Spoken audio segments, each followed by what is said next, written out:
Hey! Thank you for watching! In this video, ay i-share ko sa inyo kung paano ako gumagawa ng garlic butter oyster or oyster na may butter and garlic. So, ang unang ingredients is, of course, yung garlic.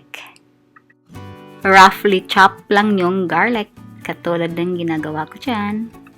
Smoked paprika, salt, ground black pepper,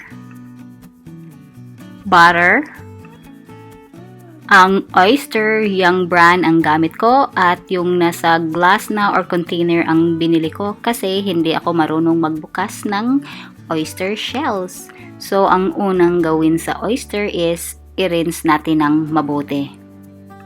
Yan, malinis na ang oyster. So, kuha ka ng pan at initin at ilagay ang butter.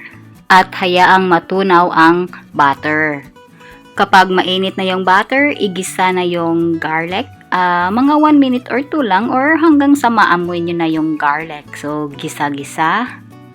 At kapag okay na yung garlic, i-add ang oyster, ang smoked paprika, ang ground black pepper at haluin ng mabuti. So, halo-halo pero dahan-dahan sa paghalo para hindi madurog yung oyster.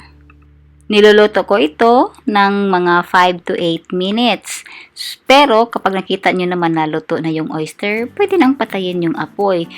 Pero bago patayin nga pala, tikman nyo muna yung sauce. Kung approved na ba sa inyong panlasa, pwede kayong magdagdag ng asin kung kinulang. So, adjust lang ayon sa gusto nyong taste. And after that, pwede na siyang iserve.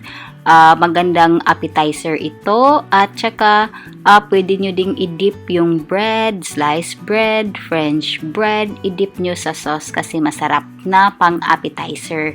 At yeah, yung akin, syempre, for me, rice is life or yeah, ganun yun. So, yung sauce, nilagay ko sa rice, diba? So, ang dali lang at ang sarap, guys. So, sana matry nyo and I thank you for watching my video. I really appreciate your time. Sa mga subscribers and non-subscribers, thank you so much.